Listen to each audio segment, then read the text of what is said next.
Welcome to Choppin' Wood, and this is my Top 10 GameCube Games. The Nintendo GameCube was released in 2001 in direct competition to Sony's PlayStation 2, Microsoft's Xbox, and Sega's Dreamcast. First off, I must say that this is not the definitive Top 10 GameCube list, as there are so many worthy games. Also, this is purely my opinion, and this list contains my personal Top 10 GameCube games. I already know a lot of people will not agree with this list since it left some notable games out of the top 10.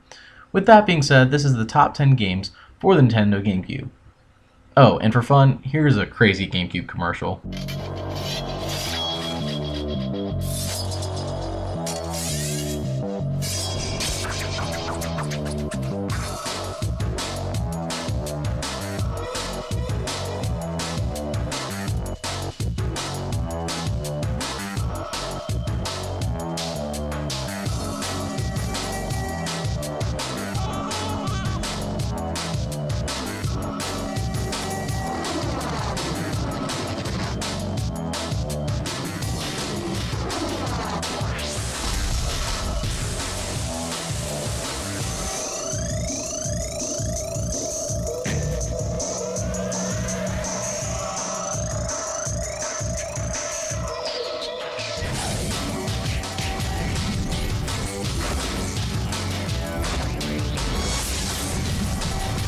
Nintendo GameCube.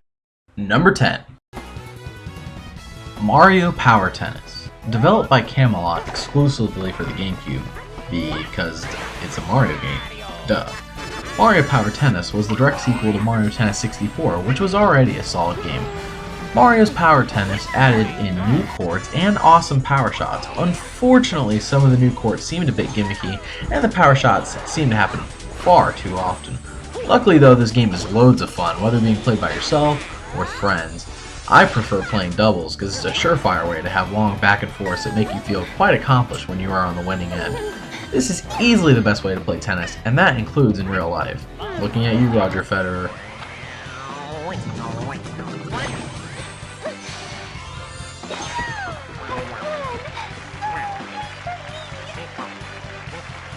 Number 9.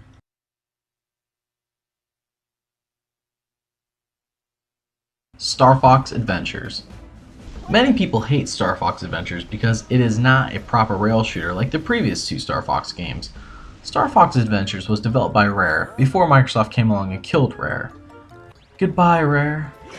Anyways, originally the game was called Dinosaur Planet and did not have Star Fox in it at all.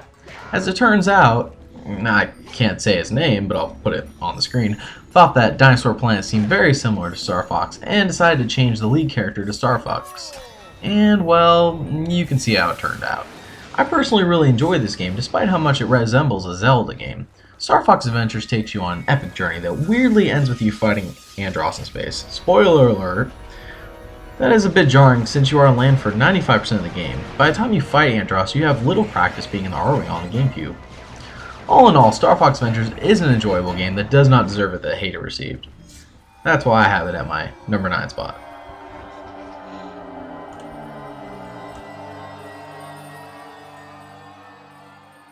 Number 8. Mario Kart Double Dash. Mario Kart Double Dash was a surprisingly good game that actually was better than Mario Kart 64. Why is that surprising? Mario Kart 64 was the game to own on the N64, and besides GoldenEye, it was a game people would gather around and play with their friends. Even my mom would play it, and she doesn't understand video games at all. Despite the better graphics and sound, Mario Kart Double Dash succeeded by having two characters team up together on a single kart. By yourself, it really made no difference, but when playing with a friend, it made the game great. One person would drive, and the other one would handle items. Of course, this led to shouting when the driver would suck, and led to constant arguing of who would drive. Welcome to my childhood. Wait a second, did this game really tear families apart? Is that why Nintendo hasn't let us team up in another Mario Kart game since? Huh. Number 7. The city's been quiet lately. Maybe my luck's finally changing. SpiderMan II.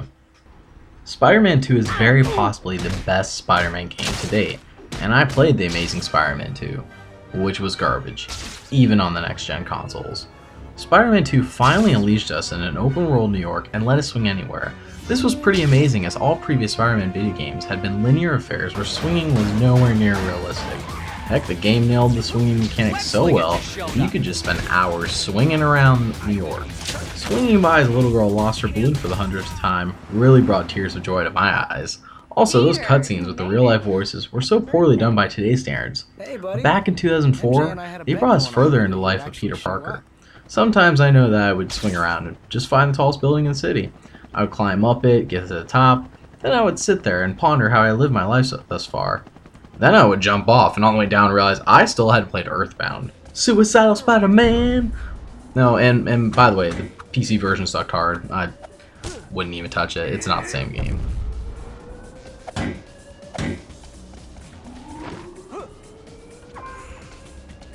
Number 6. The shadow moved ominously across the land, dyeing the sky with blood and pounding the earth.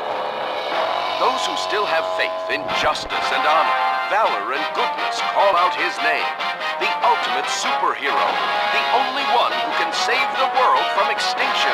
If he can't do it, no one can. Who? Me? Beautiful Joe. Beautiful Joe. Coming from absolutely nowhere, or from Capcom, they made some good games, I think. Beautiful Joe throws us back to the good old 2D days, before it was cool. I'm looking at you, indie games. Beautiful Joe puts you in a movie that is divided into 7 episodes. Beautiful Joe is simply a guy named Joe who gets some powers when his girlfriend gets kidnapped by a movie while at the movies. What? Joe becomes an awesome superhero who can slow down time, speed it up, and zoom in on the camera. These are all used to fight enemies and solve puzzles in unique ways. Slowing down time is my favorite as it allows you to pretend to be Neo from the only good Matrix film, Reloaded.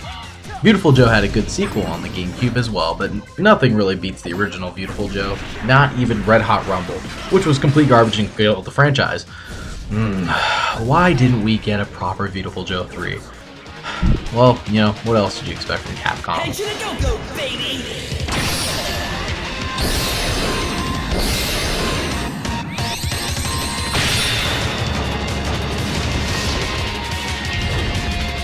You want some? Well, come and get it. Number 5.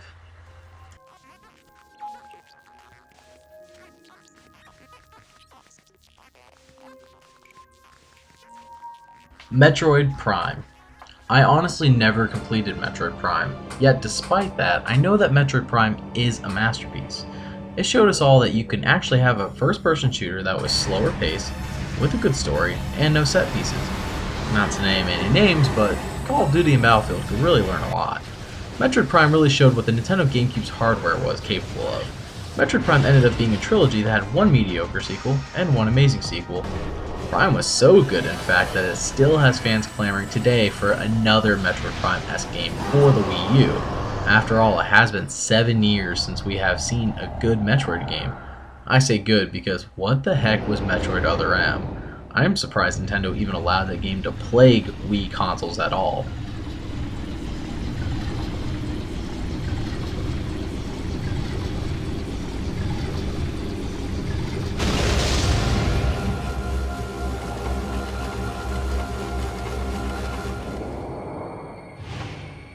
Number 4.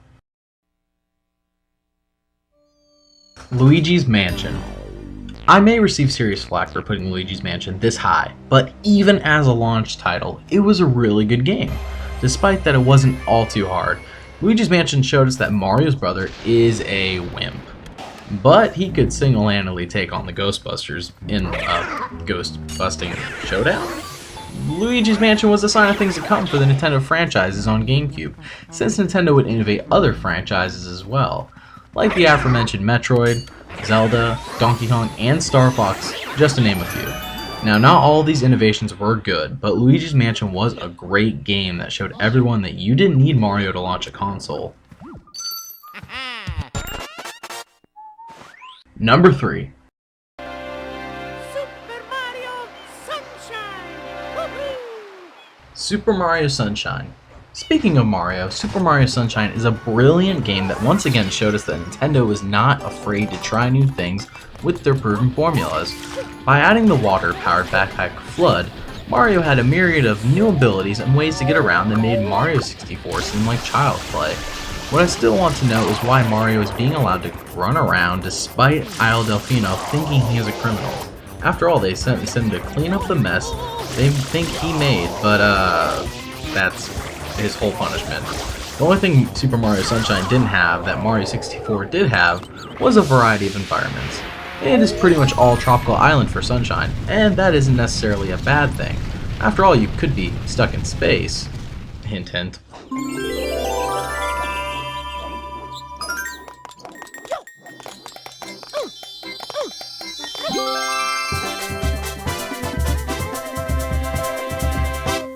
Number 2.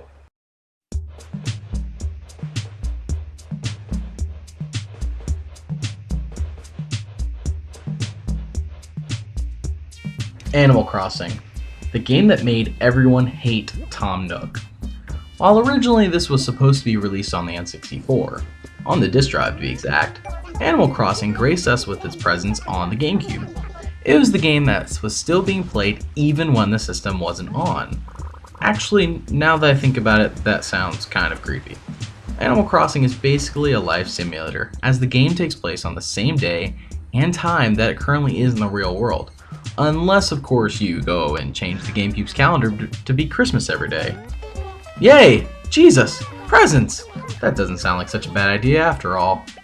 You can do everything from upgrading your house, to being a slave to the local shop owner, to fishing. This game had everything. In fact, it was even better than Second Life to make you forget about your normal life.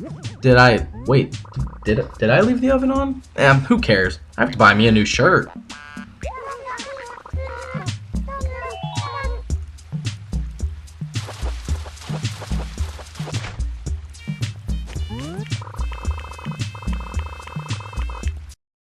And the number 1 game on the GameCube is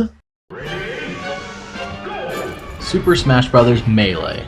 You had to have seen this coming. Super Smash Bros. Melee sold more systems by itself than any other game, and that includes Halo. Being the quintessential game to play with friends made it a hit. However, the fact that it was an easy to pick up, but yet hard to master game made it that much better. Melee is the sequel to Super Smash Bros. On the N64, which was a surprise hit when it was released. Super Smash Bros. Melee nailed everything, from character selection to stages, all the way down to the fighting mechanics. This game is still considered to be the greatest of the series over Brawl and the original. With the Wii U and 3DS Super Smash coming out soon, maybe it won't be considered the best anymore. Highly unlikely, as the only real flaw is the amount of Pokemon characters you can be. I mean, did we really need to be 4? Pichu? Did anybody really beg to play as Pichu?